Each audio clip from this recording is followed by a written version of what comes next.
If you think big fallbacks happen at the start of your career, today's story will prove you different. What do you think of this? The head of marketing at Hilton, years in hospitality marketing experience, a dream job and a dream country, a fall brought by COVID, months of frustration, a turn to unknown, massive move out of the comfort zone followed by almost viral growth on LinkedIn, a move to tech industry. When her profile popped up in front of me on LinkedIn, I couldn't believe my eyes. 300 likes and comments on average. I did not hesitate even a second that I'd love to have her on my show. Welcome fabulous and unforgettable, unrepeatable Dora, the head of marketing at Easiasoft.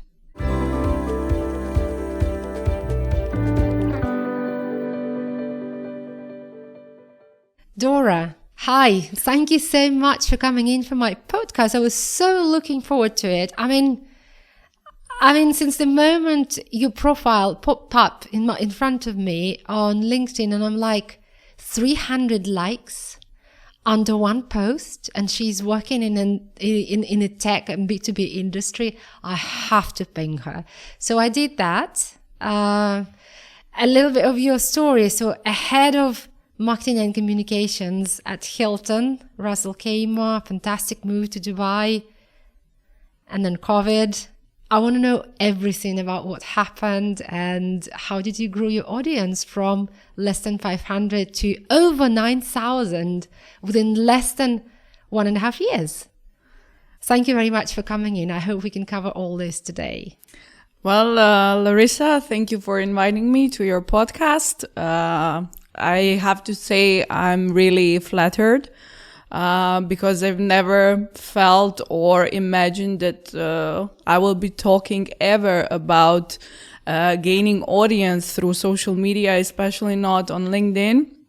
But I'm very happy to be here in Middle East, in UAE, especially in Dubai, which is one of my favorite cities. So thank you very much for inviting me. No, absolutely. I think you've just done something absolutely amazing on LinkedIn, and I want to know all of it. Can you tell me a little bit of your background? So I know you've got many years in hospitality and tourism, and now I find you the head of marketing in a tech industry. Okay, so let me start from the beginning. My name is Dora.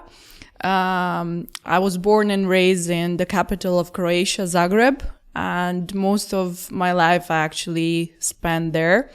I was working 8 years in the biggest destination management company in Croatia called Atlas, which was also a travel agency, and that's how I fell in love with the tourism. So year by year, opportunity knocked on the door called Hilton, and I didn't think for one single second, should I do it or not? So I packed my bags in 2019 and I moved to Russell Khema, where I worked as a cluster marketing and communications manager. I was in charge for 2 properties, Hilton Russell Khema Resort and Spa and Hilton Garden Inn. And I would say it was a dream until COVID-19 came. And I feel even today that when I recall these moments, that somebody literally stole that dream for me. Oh. I was redundant in March 2020. Yeah. Just in the same time when lockdown started here in UAE, we were not able to go out of the houses. Even my friend had to ask for the permission to take me to the airport, and I was catching last evacuation flight back to Zagreb. And not to mention, in the same time, we were even facing the huge earthquakes with 6.8 magnitude. Oh. So it was literally disaster. To be honest, I was expecting Godzilla coming somewhere. And I thought it's the end of the world. For sure, it was the end of my world. It took some time to get back on track. But as you can see, I did, and I'm very proud of myself of what I've managed to achieve in less than a year and come back to Dubai from such small market as Croatia is. So yes, I'm really proud of it. So did you have a plan right away on how are you going to return back? I didn't have a plan at all, because even when I came here for the first time, my plan was to just stay here and build my career in hospitality. And to be honest, when I got the chance to start working for Hilton, which is a world-renowned hotel brand, I thought that I will travel the world within the Hilton, and that I will just relocate from property to property. That was my plan. But what I've learned from COVID-19 is actually that you cannot plan anything in your life. You just need to do your best every and each day and live it day by day. I would not say you should follow that quote, live your day like it's your last one. No, we cannot do it, unfortunately. But we cannot also plan things for a quite long time. So I would suggest all recruiters and people from HR department to stop asking people, where do you see yourself in 5 years? Because COVID taught us we cannot do it anymore. You're so right. I think you agree with me, Larissa, right? Because this is I think for most of the people, but definitely for myself, this was the lesson learned. Don't plan anything, but do your best every and each day. So it took some time when I got back home to just understand what happened. Yeah. And for quite a long time, I thought it was my fault. And even the whole world was facing the same thing. Yeah. I mean, there was captures of cities around the world with not a single soul out there. And I still thought that I've done something wrong, that I was not good enough. Yeah. So it took time, around half year for sure. But then maybe for the first time in my life, I've decided that I have only one single goal. And that goal was to come back to UAE and to start working for a luxury property in Dubai. Okay. So you mentioned in our preliminary conversation that your actual audience on LinkedIn, that, well, even before you started working for Hilton, it was less than 500 people. Yes. Why was that? I was never a fan of LinkedIn. Yeah. When I joined LinkedIn, I don't know, maybe a few years ago, I didn't find too interesting.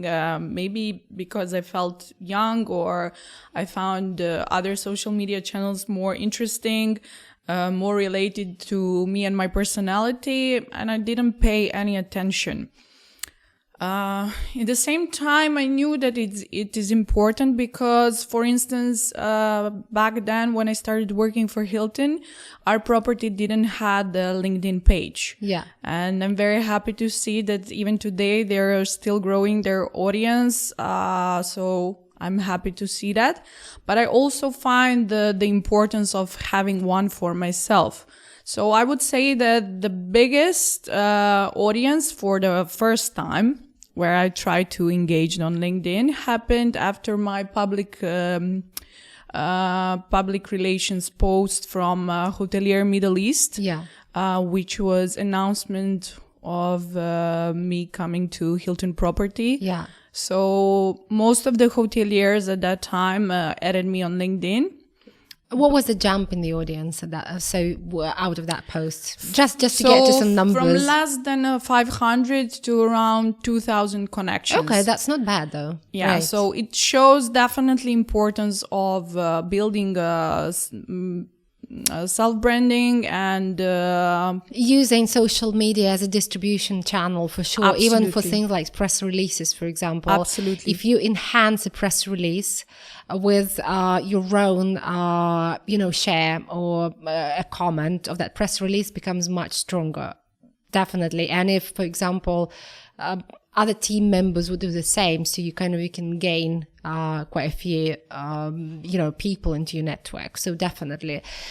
And Well, I have to mention one more important thing related to the importance of social media. So as we are talking about now, LinkedIn. So can you imagine the importance and the reason why it was important to build the audience and have this kind of engagement? So I was without a job. I was in Croatia, far away from Middle East.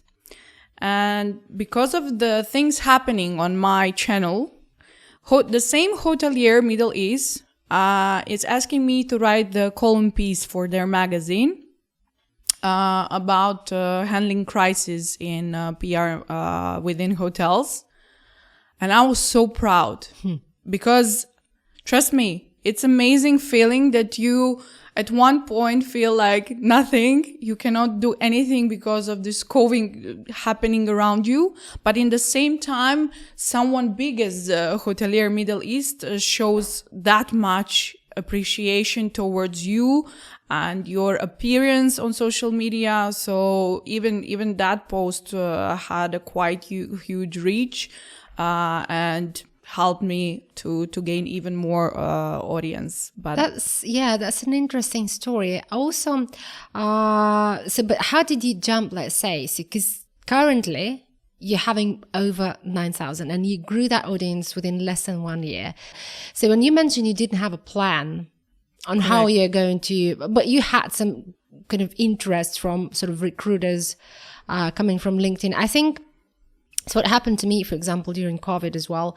So we all kind of reevaluated what we had available when we were all locked. True. Absolutely. And that was the digital channels that we had. But anyway, so how did that plan come into picture? How did you decide that you need to start utilizing your LinkedIn? Was it mainly to search for another job? And how did it happen that you grew your audience with that? Well, definitely there was no plan at all. I was just trying to build a network mostly with recruiters or GMs or anyone relevant to the hotel industry that could help me to push my CV to the HR department to suggest what should I do. But it was a bit crazy from my side because the whole world was under the lockdown. But I had such a will of coming back to the hotel, so I was still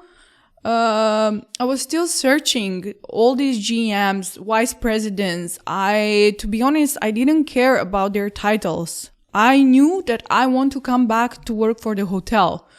So I've added at first point mostly recruiters and mostly people from HR departments and mostly GMs of the hotels. So when that thing happened, I was starting to do one big mistake. And that was writing a long message of trying to explain myself, my background and my urge to come back to work in hospitality. So actually I've done two mistakes. One was writing a really long essay, and the second one is timing, because in this case timing was everything.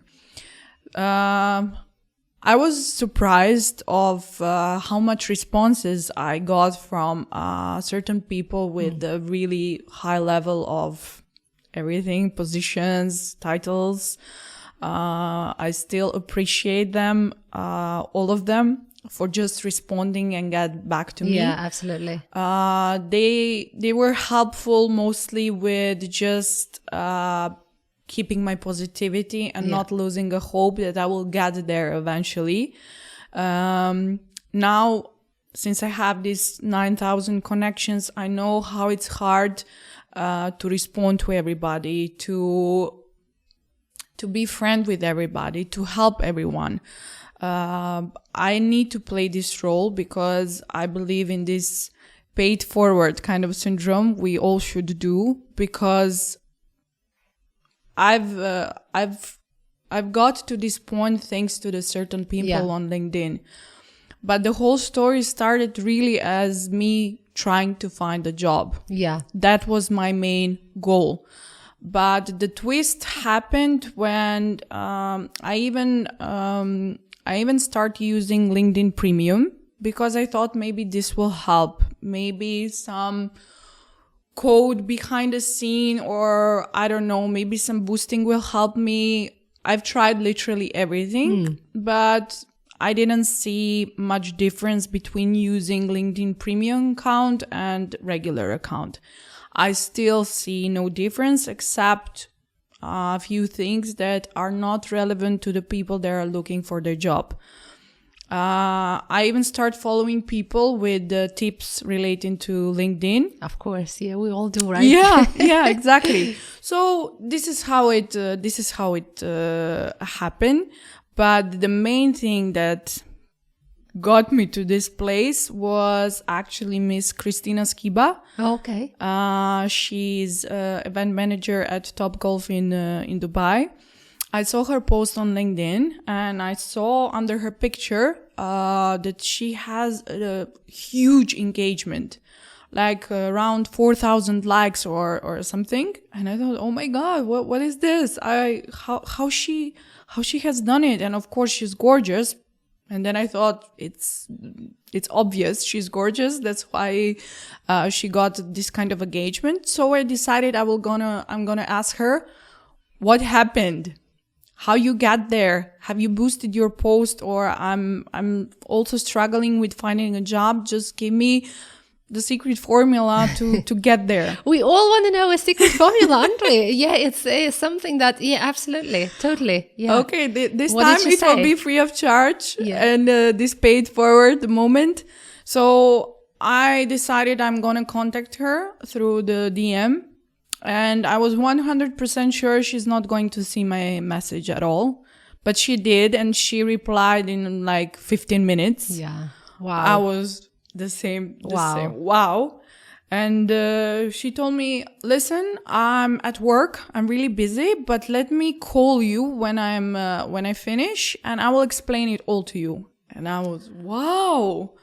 She's a great even sign. willing to call me and to share everything in details with me. I really didn't expect that.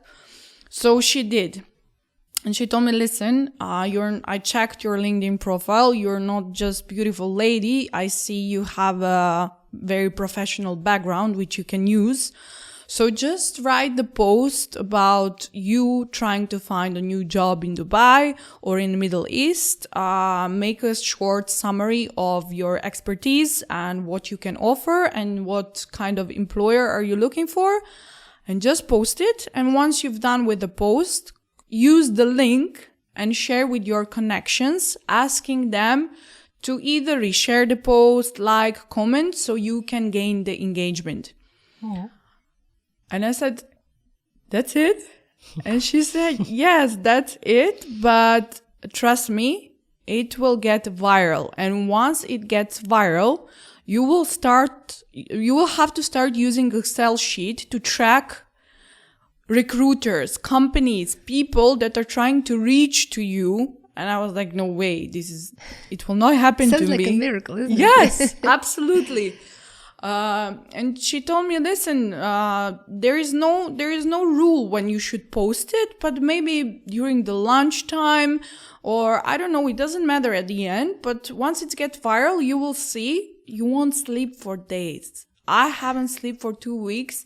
I even tried to hire someone to track all these people that are trying to contact me. And in 2 weeks, she got the job. Okay.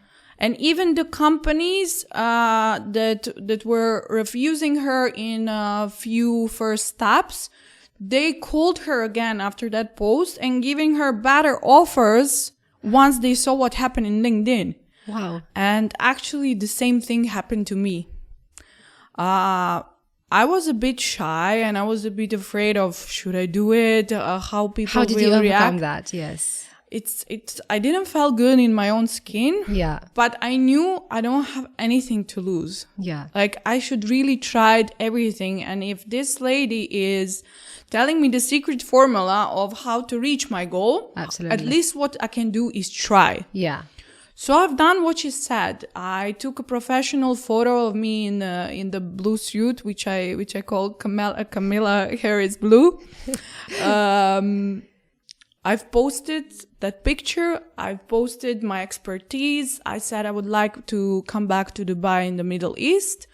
And I start sharing it slowly with my connections. Yeah.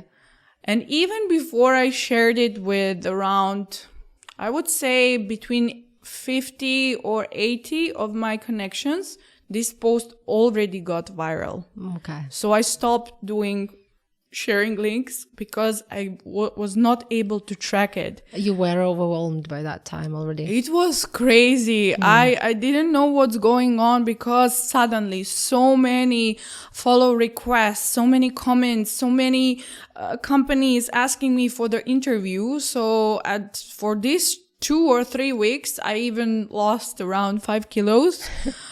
Which was definitely good. Yes, part of it. A little whack. Yes, but it also happened because of the time difference. So I had to wake up around 4 or 5 a.m. in the morning to keep the track with Dubai time.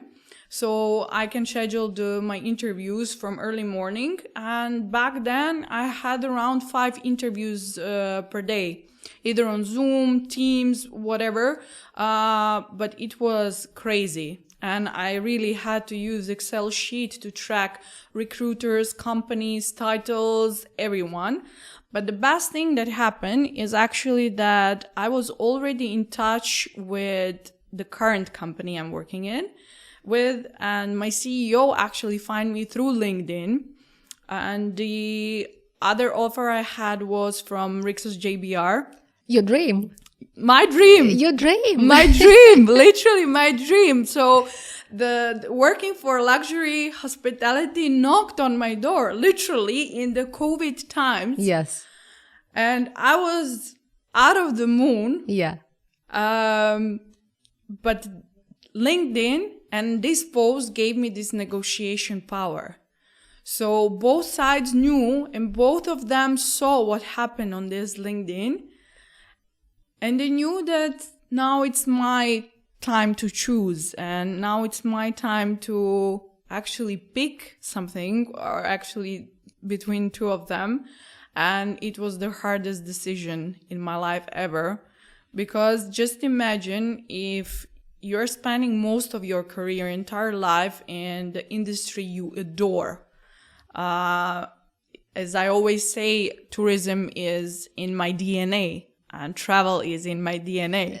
So to just get rid of that and go to something so unknown for you that you don't have a clue about it, it's a twist that I really didn't expect to happen.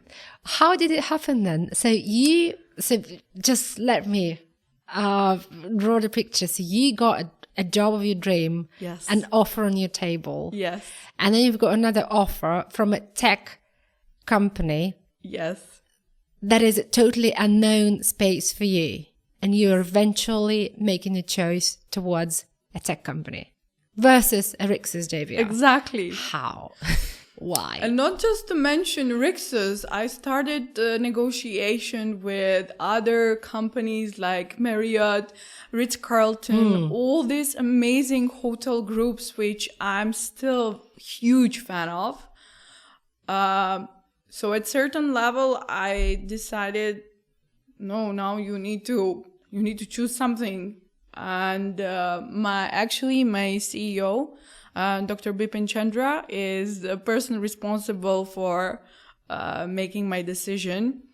From the first time he approached me through LinkedIn and saying that he's looking for a head of marketing and communications, it was something different about him. And I always follow my gut, the feeling I have inside me. Mm-hmm. And despite everything that I knew at that time that I want to come back to hospitality, to hotels, he showed me brand new doors and just said, come, knock on them. And once you get inside, it will happen, the brand new story for you. I still didn't know what should I do. I was literally at the crossroad. I was talking with my friends, with my family. I knew whatever they say or whatever they would advise me to do, I knew that the final decision is with me. Yeah. So that's the hardest part for everyone. Yeah. You know that you are the one who will make the last call. So I was in contact with Jan de Jong, who is also one of the big LinkedIn celebrities. Okay. And I called him. Thank God I have his number. Because we were working together back in Croatia. Okay. Yeah. I mean, not working, but we were part of the business network. So I called him and I said, Jan, please help me. What should I do? And I'm unfortunately, I cannot repeat his advice, but it was the last puzzle that fall into the place. And the magic words he said, like, listen, there is... From the person I know you are, you love challenges. And it's something that will always drives you. You should just go with the flow and try to see what life will bring to you. And this is what happened. I left my comfort zone. Right. And this is where I am. So, yeah, and I'm all ears. I want to listen to how your sort of B2C, we call it B2C and B2B experience, B2C experience helps you in the tech industry. We're going to definitely talk about that in the next 5 minutes. Just getting back to personal branding and social media, I think it's an amazing story. It's a great example for a lot of people who have lost hope or not taken digital channels seriously, or saying that this is still not working. And, you know, we're living in a different world, and COVID has proved us that there are moments where if you have something that you've built, apart from your probably face-to-face connections, that definitely is a very scalable space that can help you. And I think it's an amazing story, and thanks for sharing it here. I felt so lucky I was able to find you on LinkedIn. Thank you so much. Yes. And so those three, the most essential social media and personal branding tips that you would bring on that are relevant now, today, from your experience. You've got everything. Thank you again, Larissa. Well, I still don't have this feeling that I should be the one giving any tips. But thank you. The first thing that comes to my mind is one big don't. So don't do it, which I'm still facing. I would recommend to everybody, if they're trying to, for instance, if they're looking for a job, when they're trying to write to somebody, people, please don't just write hi. This is very unprofessional. Yeah. It shows lack of everything. So even if you are not that good in English or having some troubles, there is always a Google Translator. Just show politeness. Just give us some introduction of what are you looking for? Why are you trying to reach certain people? So that would be definitely one of my tips of what you should do and what you definitely shouldn't do. The second thing is stop resharing. Resharing is not getting engagement to anybody. Okay, even myself, I love to see some inspirational quotes. Yes, they are bringing positivity during the day, and some of them, like, you really feel good about it. But try writing something on your own. Mm-hmm. Try sharing your own thoughts. Absolutely. I'm sure every one of us have something to say, something nice to say. And at the end of the day, it doesn't have to be work related or related to the company you're working for. Still, you need to be professional, but you can loose it up. You don't have to be very formal, because at the end of the day, it's still social media. Yeah, it's about people, isn't it? Exactly. And just stick to some certain boundaries. We already talked about Larissa. I wanted to ask you actually, say, other people to be quite open on social media, and that's normally gets what I find. Whenever the more open you are, the more authentic you are, sort of, the more probably reaction you have, but not necessarily you have it right away. So you need to make an effort to get that engagement, to get people's interest. At the same time, you are becoming quite vulnerable, right? So you open up yourself. It's like, imagine yourself, you're writing something very sincere, very dear to your heart, and nobody responds, for example, or you do not get that interest. It's the same as if you are talking to a crowd of people, you're shouting something and nobody reacts to that. Been there. I know the feeling. So, see, I think a lot of people stop at that particular point. They stop just because they're putting out there a lot of authenticity and everything, but they don't get reaction. So my question to you, where's that balance between vulnerability, professionalism? Actually, how much time do we need to get that engagement? Do we have to keep on doing that? I mean, you've obviously used your professional image plus probably great pictures, which I'm a big fan as well. So elaborate on that. Maybe that will fall into the third tip. Definitely. You have to be consistent.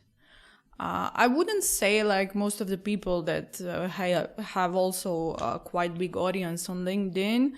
I would say there are no certain rules of how many posts you should do, or how often, or at what time.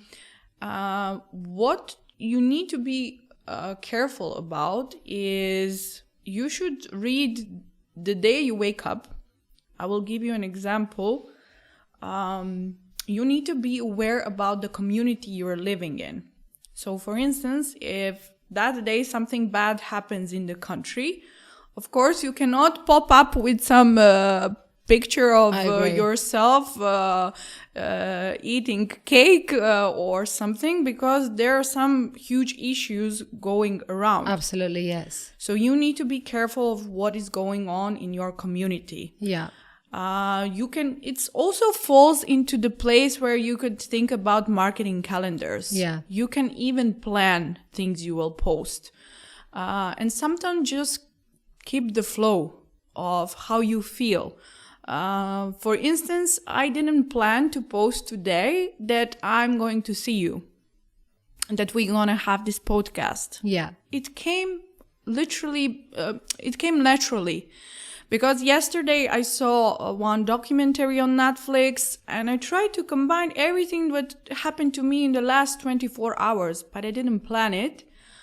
But it still show some positive notes. And this is something people like, because we are bombed with negativity around the world and what is happening there.